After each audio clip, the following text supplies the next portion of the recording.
अस्सलाम वालेकुम dear students none چې کوم زموږ د کلاس ټاپک دی ایکسل کې چې موږ سره کوم د ایگزیکټ فنکشن دی فایند فنکشن دی لیفت دی رائټ دی دا به ډیټیلز سره ډسکس کو موږ سره ایگزیکټ فنکشن چې کوم دی سمپل موږ سره دی لپاره یوز کیږي چې اټ چیکس دی نیم الفابet اټ سیم اور ناٹ مطلب دلته چې ما سره کوم الفابets نیم راځي چې لایک دا ما سره سیم دی او که سیم نه دی صحیح شو الفابet اټ سیم then result is true otherwise the result is false که دا الفابet ما سره سیم نو result پر اله true راکړي که دا الفابet ما سره سیم نه وي نو result پر سره راکړي false پر راکړي فور ایگزامپل دلته رالم مو لیکلو احمد صحیح شو او دلته مې داسې احمد ولیکلو صحیح ده اوس دلته مې کلیک کو ایکوالز ټو څه مې واغوشتو ایگزیکټ واغوشتو اوس ما ته وایي چې ټیکسټ 1 نو ټیکسټ 1 زما دا دی صحیح شو کامه مې ولګوله دا زما سره ټیکسټ 2 دی دې دواړو کمپیریزن زه کوم که دا دواړه سیم وي نو ریزلټ به ماله ټرو راکوي که دا دواړه سیم نه وي نو ریزلټ به راله څه راکوي فالس به راکوي زه رالم بریس مې آپ کو انټر بټن مې پریس کړه ما ته څه وایي چې ټرو دی صحیح ده اوس دغه شانتې مونږ وګورو که زه دلته راشم ولیکم عباس او ورسره دلته داسې عباس ولیکم صحیح ده که نه لاندې ډریک کړم نو دلته ما د ریزلټ ټرو میلاویږي او که دغې کنډیشن کې لایک زه دا ای چې کوم سټارټینګ کې د عباس دا دی دې ما څه کو سمال کو نو اوس دلته ما سره څه شو چینج شو دلته کیپیټل ای دلته سمال دی نو څه راکوي فالس راکوي لایک دلته مو لیکلو ای صحیح شو او دلته مې کیپیټل ای ولیکلو که دا زه دې باندې اپلای کوم داسې نو ماله به دلته فالس راکوي نو مطلب دا دی چې ما سره دوه داسې ټیکسټ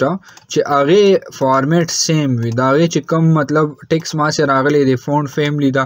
لازم چې لکه موږ سره د دې کوم سټایلینګ دی ټیکس دی او د دې چې کوم دا دواړه سیم دی نو دلته به ریزلټ ما ته ټرو میلاویږي که نه دې کې ما سره چینج وي څه داسې چینج پکې راغلی لایک سپیس پکې راغلی انټر کو نو دلته پکې اوس موږ سره دې فارمیټ چینج کړو نو فالس به راکوي دلته پکې سپیس دی کې نو دا سپیس که زه ختم کړم انټر بټن پریس کړو نو ټرو راته شو کېږي صحیح ده که نه که زه دلته ولیکم ایکس ما دلته واغوشتو دلته مې کیپیټل ایکس واغوشتو اوس په مالې څه راکوي فالس پر اله راکوي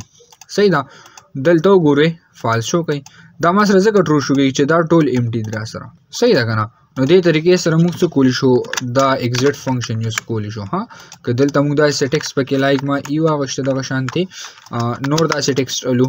دلته نه موږ څه کو دې کمپیریزن کو نو دې طریقې سره موږ څه کولی شو کمپیریزن د دې کولی شو صحیح دی که نو دا ما سره کنسپټ د سره د ایگزیکټ فنکشن دی را سره بیا موږ سره نیکسټ راغلی دی فایند سره راغلی دی فایند نو فایند فنکشن موږ سره یوز کیږي اټ از یوز ټو فایند دی کریکټرز نمبر اف پوزیشن لایک دی ایک کریکټر نمبر اس 5 دلته موږ وګورو دا ټیکسټ دی په دې کې موږ د کریکټر پوزیشن چیک کوو زه لایک دلته رالم ایکوالز ټو دلته مې څه واغوشتو فایند مطلب دا دی یو ټیکسټ دی هغې کې زه نمبر اف پوزیشن فایند کوم نو دغې لپاره دا فایند فنکشن به یوز کوم ما دوی چې فایند ټیکسټ زه کم ټیکسټ فایند کول غواړم ډبل کوټس مې ولګولو او زه وایم چې لکه ما سره دا عاطف نیم دی په دې کې ما سره دا ټي ته فایند کړو ټي مې ولګوله بیا مې کامه ولګوله دلته ما داسې وي چې ودین ټیکسټ په کم ټیکسټ کې زه وایم چې په دې ټیکسټ کې بیا مې کامه ولګوله ما دوی چې سټارټ نمبر ته رسنالی زه وایم چې دا 1 نه سټارټ کړه سره انټر بټن پریس کړو ما دوی چې دا په 2 نمبر دی دلته وګورو په ا نمبر را سره 1 دی او په 2 نمبر را سره څه ټي دی را سره نو پوزیشن براته هي صحیح دی نو دې طریقې سره موږ فایند فنکشن اوم یوز کولی شو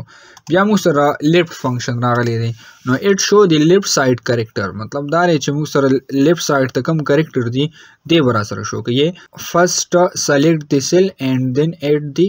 شو دی ریزلټ د زر عالمه سمپل کلیک مې کوم ایکوال ساين مې ولګو او دلته رالم او مې لګو لیفت صحیح شو لیفت مې ولګو او دلته مې کلیک کو څه باندې ټیکس باندې کامه مې ولګوله په دې کې زه څونه نمبر شو کول غواړم زه وایم چې 3 نمبر را سره شو که جسټ 3 مې ولګو انټر بټن پریس کړو نو 80 آی راته شو